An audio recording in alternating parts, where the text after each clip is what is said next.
राधे राधे गुरुजी, जी। आपके चरणों में कोटि कोटि प्रणाम। जी।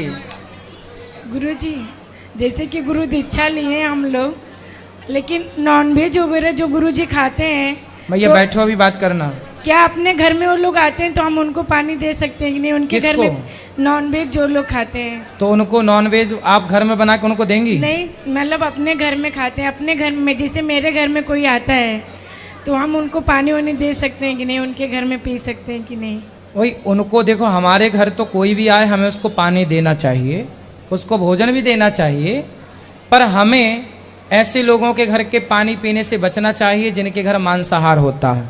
ऐसे लोगों के पानी पीने से बचना चाहिए, ऐसे लोगों के यहाँ कुछ खाने से कुछ पीने से, क्योंकि जैसा पियो पानी वैसी बोले वाणी। खान पान शुद्ध रखोगे तो बुद्धि भ्रष्ट नहीं होगी।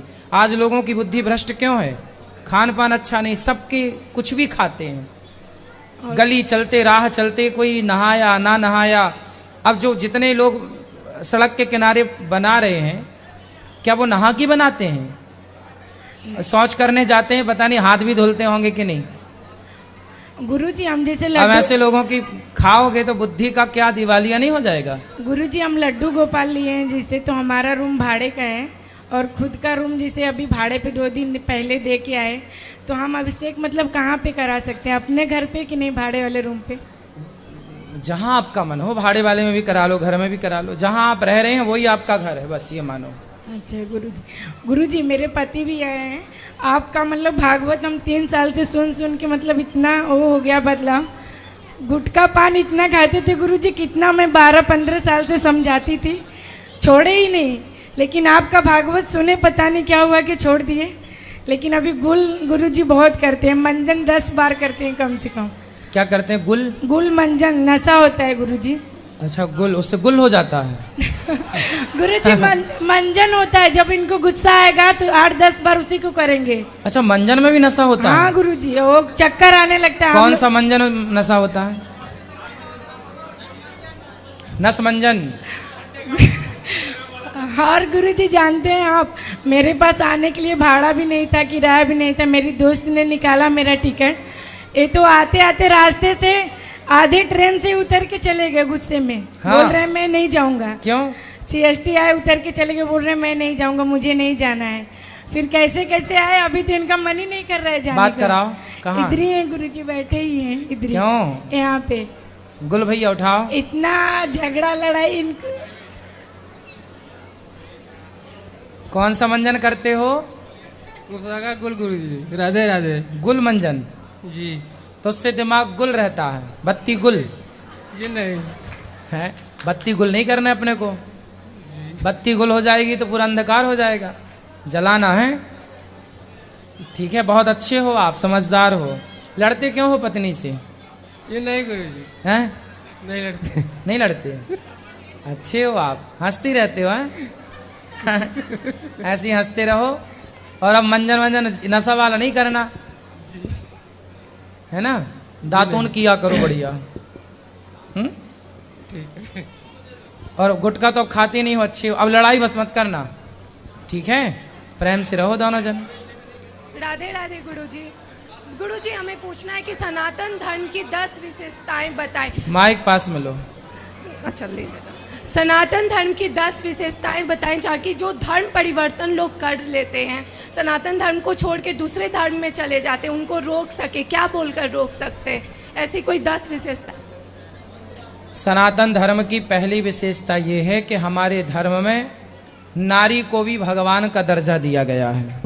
दुर्गा, दुनिया में कहीं किसी के पास नारी को भगवान के समक्ष नहीं खड़ा किया गया। हमारे यहाँ नारी को सम्मान इतना है कि भगवान का दर्जा दिया गया। दूसरा, सनातन धर्म की विशेषता ये है कि हम अपनी माता को भगवान कहते, मातृदेवो भव, माता को भगवान का सम्मान देते हैं।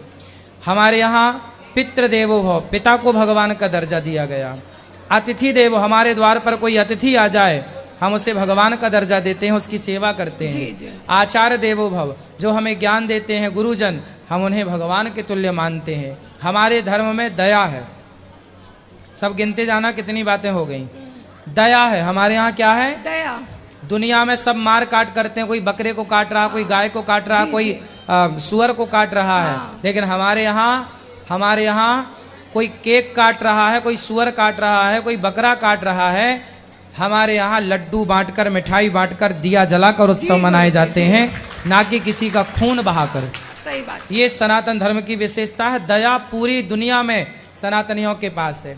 सनातन ही कहता है कि विश्व का कल्याण हो। पूरी दुनिया विश्व का कल्याण नहीं, केवल अपना कल्याण चाहती है, पर हिंदू सनातनी पूरे विश्व का कल्याण चाहते, इसलिए जयकारा लगाते हैं विश्व का कल्याण हो।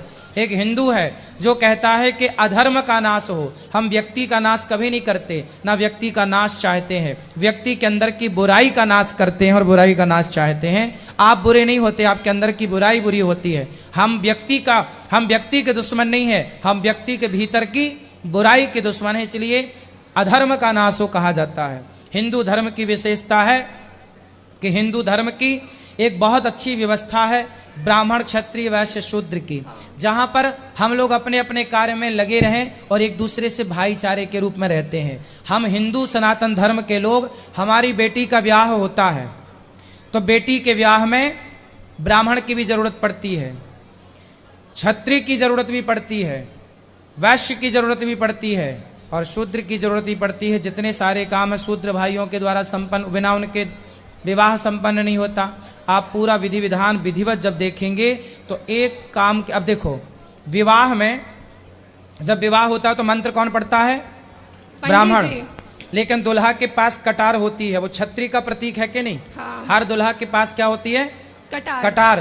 कहीं तलवार लेके चलने की, वो छत्री का ब्राह्मण का भी ब्याह है तो छत्री तलवार लेके चल, वो ब्राह्मण छत्री का प्रतीक है, छत्रित्व को वो दर्शा रही है तलवार, है ना। वैश्य कहाँ काम आता है विवाह में? अरे वैश्य के घर से ही, व्यापारी के घर से खाद्य राशन कहाँ से लाते हो? शादी ब्याह में, है ना, जरूरत पड़ती है उसकी। और हमारे यहाँ पाँव में माहौर लगाने वाला, घर में छोटे छोटे जो काम होते सब करने वाले शूद्र भाई, मतलब हमारी इतनी अच्छी व्यवस्था है कि एक बेटी का ब्याह हो तो हम चारों भाई इकट्ठे हो जाते हैं एक जगह, ब्राह्मण, क्षत्रिय, वैश्य, शूद्र। हम संगठित रहते हैं, लेकिन कुछ लोगों ने जातिवाद का जहर घोल के हम लोगों को आपस में लड़ा दिया, ये बाद का विषय हो गया। तो सनातन धर्म संगठन का प्रतीक है। सनातन में जितना संगठन था उतना कहीं नहीं था, लेकिन बिखर गए लोगों ने, जयचंद जैसे लोगों ने लड़ाया बाद में। तो हिंदू धर्म की विशेषता, इतनी विशेषताएं हैं कि हम हिंदू प्रकृति के पुजारी हैं। हम किसकी पूजा करते हैं? पीपल की, नीम की, जल की, नदियों की, मिट्टी की, पहाड़ों की, गिरिराज जी की पूजा। हम प्रकृति के पुजारी हैं। दुनिया आज जाने की प्रकृति की कितनी आवश्यकता। गर्मी पड़ी, लोगों ने कहा पेड़ लगाओ। भाई तुम पेड़ आज लगाने का कह रहे हो, हमारे ऋषि मुनियों ने अनादिकाल से पेड़ की पूजा करने का क्या उद्देश्य है कि हम वृक्षों का आदर करें, सम्मान करें, है ना। तुलसी से लेकर बट तक का हम पूजा करते हैं। ये हिंदू धर्म की विशेषता है। हिंदू धर्म की विशेषता और है, हिंदू धर्म की विशेषता है कि हिंदू ही एक पूरी दुनिया में एक ऐसा है जो पूरी दुनिया को ज्ञान दे करके उसका मार्गदर्शन करता है। इसलिए भारत को विश्व गुरु कहा जाता है, क्योंकि सारी दुनिया का नेतृत्व करने की क्षमता कहीं रही तो भारत की रही। भारत ने दुनिया को शून्य दिया, भारत ने दुनिया को दशमलव दिया। हम सनातनियों ने, आर्यभट्ट कौन थे? सनातनी थे। आर्यभट्ट सनातनी थे जिन्होंने शून्य दे करके दुनिया को 10 के पहाड़ा पढ़ाया। तो ये दुनिया सनातन इतना है, सूर्य से लेकर चांद तक, पृथ्वी से लेकर आकाश तक, ऊपर से लेकर नीचे तक। हमारे यहाँ एक सागर का नाम है हिंद महासागर, हिंदुओं के नाम से हिंद। विंध्य, हिमाचल, यमुना, गंगा, उच्छल जलधि तरंग। गुरुजी, मैं पूछना चाहती हूँ कि अपने सामने जो धर्म परिवर्तन लोग कर देते हैं, ये बहुत गलत है। सामने से देखना भी गलत है, करना भी गलत है। तो उसको कैसे रोकें? उन लोगों को कैसे समझाएं कि ये गलत है? बहुत लोग क्रिश्चियन में चले जाते हैं, बहुत लोग कहीं चले जाते हैं, ये बहुत गलत है। उनको ये पूछो कि आपको सनातन धर्म में दिक्कत क्या है, क्या समस्या, फिर वो बताएंगे कि हमें ये समस्या आ रही है। वो लोग बोलते हैं बहुत अंधविश्वास है। क्या अंधविश्वास है? बोले पीपल की पूजा करना अंधविश्वास है। बोले अपने माँ को भगवान कहना, माँ की सेवा करना, मातृदेवो भव, ये अंधविश्वास है। हम क्या कहते हैं? माँ की सेवा करो, पिता की सेवा करो, क्या ये अंधविश्वास है? अरे हिंदू ऐसा है जो कहता है माँ में भी भगवान है और पत्थर में भी भगवान है, हम सजीव हो या निर्जीव हो दोनों को भगवान के तुल्य समझते हैं, ये अंधविश्वास है क्या? हम नदियों की पूजा करते हैं, क्या ये अंधविश्वास है? हम पहाड़ों की पूजा करते हैं, क्या ये अंधविश्वास है? आज पहाड़ खतरे में है, दुनिया कह रही है, हम पूजा करते आए हैं, सम्मान करते आए हैं। आज गिरिराज जी का पूजन हम लोग ना करते तो ये गिरिराज जी ना होते। गिरिराज जी का पूजन करके आप लोगों ने, सनातनियों ने गिरिराज जी को बचाया, वरना कितने लोगों ने घर बना बना के सब खत्म हो जाता। पर पहाड़ों को भी सुरक्षित किया, कामतानाथ जी को सुरक्षित किया। तो हम, क्या ये अंधविश्वास है कि हम प्रकृति को बचा रहे हैं? हम घर घर तुलसी लगवा रहे हैं, सनातनी तुलसी, जिसके घर में तुलसी होगी वो सनातनी है। तुलसी ऑक्सीजन देती है, जो काम पीपल करता है इतना बड़ा, वही काम छोटी सी तुलसी कर देती है। क्या ये अंधविश्वास है?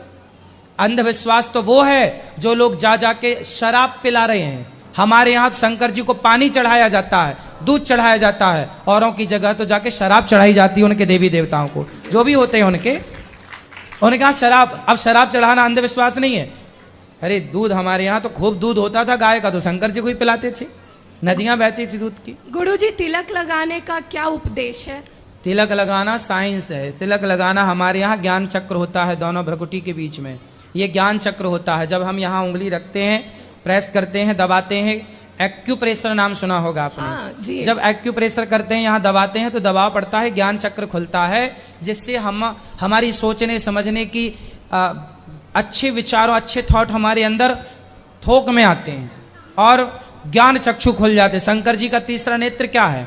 यही तो है तीसरा नेत्र। तीसरा नेत्र का मतलब ये नहीं कि तीसरी आंख यहां पर है, ज्ञान का चक्षु मतलब आप सबसे ज्यादा समझते हैं, आप सबसे ज्यादा सोचते हैं, आप सबसे ज्यादा अच्छे डिसीजन लेते हैं। आइंस्टीन क्या है? सबसे अच्छे निर्णय लेने वाला व्यक्ति, सबसे अच्छा काम करने वाला व्यक्ति। अब देखो, वैज्ञानिक तो बहुत हुए, पर डॉक्टर एपीजे अब्दुल कलाम के जैसा कौन है? तो उनका तीसरा आंख खुली, ये कहेंगे ना, ज्ञान चक्षु खुला उनका। जो भी अच्छा काम किया, आर्यभट्ट कौन थे? गणितज्ञ तो आज भी बहुत सारे हैं, पर आर्यभट्ट जैसा गणितज्ञ कौन होगा जो आज तक के लिए सिद्धांत दे के चले गए? तो उनका तीसरी आंख खुली थी। तीसरा आंख मतलब ज्ञान चक्षु। तो जो विशेष हो समाज में, जो विशेष हो, जैसे वर्तमान में कह सकते हैं कि मोदी जी हैं, विशेष कार्य कर रहे हैं, ज्ञान चक्षु खुला हुआ है उनका, तीसरी आंख खुली हुई है। तो जो विशेष कार्य कर रहे हैं समाज में, अच्छे कार्य कर रहे हैं, आप कह सकते हैं शंकर जी का पूरा खुला था, आपका जरा सा खुला है। पर आप यदि अच्छा कर रहे हैं तो आपके क्योंकि दो आंखों से तो सब देख रहे हैं, पर तीसरी आंख है जिसके एक अलग दृष्टिकोण। भाई जो सब सोच रहे हैं वो ही आप सोच रहे हैं तो क्या आश्चर्य है? जो सब कर रहे हैं वो ही आप कर रहे हैं तो क्या? जो आप सबसे हट के कर जाएं, सबसे बढ़िया। जैसे ज्ञान चक्षु देखिए, सुंदर पिचई है, उसने मोबाइल पे कैसा एप्लीकेशन दे दिया जिसको आप मैप कहते हैं। आज फलाने को घर में आपको जाना हो, मोबाइल पे डाल दीजिए हम इसके घर जाना है, तुरंत लोकेशन दे देगा, आप उसी रास्ते बिना पूछे चले जाइए। आज के 20 साल 100 साल पहले सबको भाई फलाने के घर जाना कहाँ है, भाई फलानी गली कहाँ है, भाई फलाना गांव कहाँ है, भाई फलाना शहर का, आजकल कोई नहीं पूछता, गूगल पे डाला। अब गूगल पे इतना बड़ा काम करने वाला सुंदर पिचई है, तो उसका तीसरा आंख नहीं खुला क्या? यही तो तीसरा ज्ञान चक्षु है। तो जब आप यहाँ तिलक लगाते हैं तो तिलक लगाने वाले जो साधु संत होते हैं वो सामान्य लोगों से ज़्यादा ज्ञान रखते हैं। तिलक लगाने से यहाँ का ज्ञान चक्षु खुलता है और आप बुद्धिमान होते हैं, सबसे अलग करते हैं। गुरुजी, एक और सवाल है, अपने धर्म को ऊपर रखना है या बेरोजगारी को?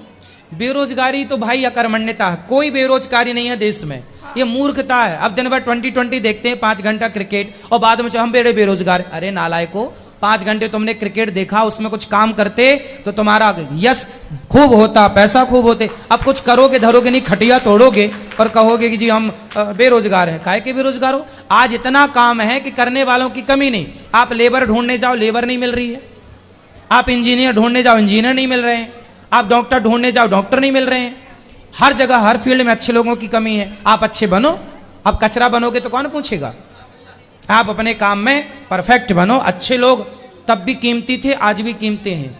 जो नालायक हैं उन्हें रोना है तो रोते, तब भी रो रहे थे, आज भी रो रहे हैं। काम करने वाले आज भी हमें चाहिए। हमें अब ये बिल्डिंग बन रही है, हमें चाहिए कि भाई पीओपी करने वाला मिल जाए, हमें चाहिए कि यहाँ प्लम्बिंग करने वाला प्लम्बर मिल जाए, मिल ही नहीं रहे लोग। काम डिले हो रहा है, रुका पड़ा है, मिल काम ही नहीं हो रहा है, लेकिन करने गुरु वाले जी- नहीं। करने वाले होते तो काम कब का हो जाता। आज लोग कहते हैं बेरोजगारी, जो नहीं करना चाहते साहब, जो बैठे बैठे खाना चाहते हैं वो बेरोजगार हैं, जो कुछ करना चाहते हैं वो बिल्कुल बेरोजगार नहीं है, खूब काम है। लेकिन गुरुजी, अगर ये बेरोजगारी को हिंदू लोग ऊपर नहीं रखते तो आज यूपी में, अयोध्या में बीजेपी नहीं हारता। इतना 500 वर्षों का वो काम पूरा किया लेकिन फिर भी हार गया। इसका क्या कारण हो सकता इसका है? कारण ये है कि हम हिंदू संगठित नहीं हैं। हम संगठित होते, अब राम मंदिर बनाने वाले हार गए और राम भक्तों पर गोली चलाने वाले जीत गए। जीत गए, यही बात है। क्यों? अब ये संगठन, जब हाँ, देश गुलाम क्यों हुआ, ये कोई आज की बात मत करो बेटा, आज के 700 साल पहले की बात कर लो तो भी भारत की स्थिति नहीं सुधरेगी।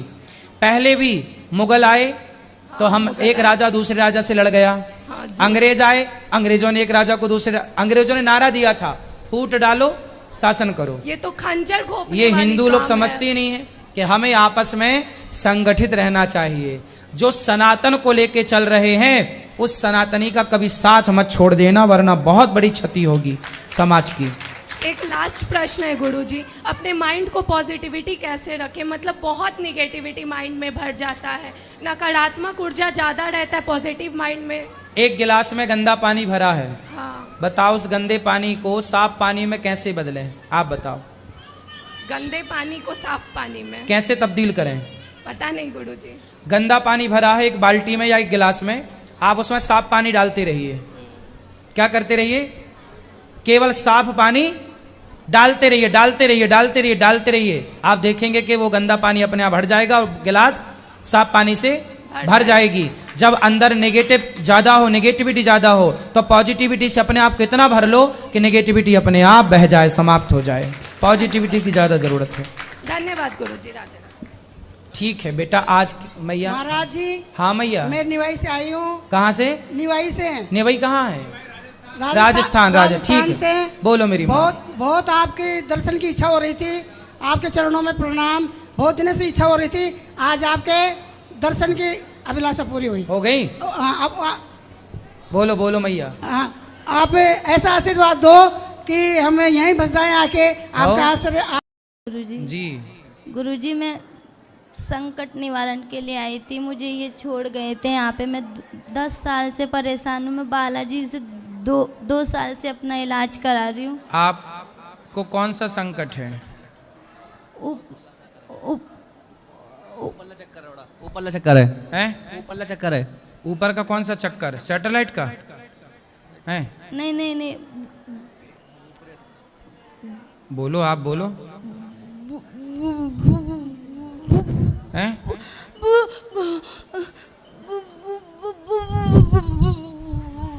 भूत? तो भूत बोलो ना अच्छे से। भूत से इतना डरती क्यों हो? भूत से डर थोड़ी लगना चाहिए। आपने भूत को देखा है?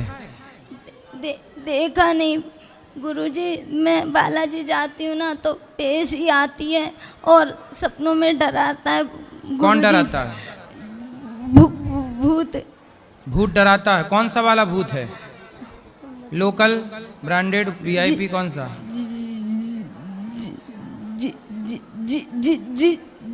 जिंद। जीजा जी? जिंद। जिंद?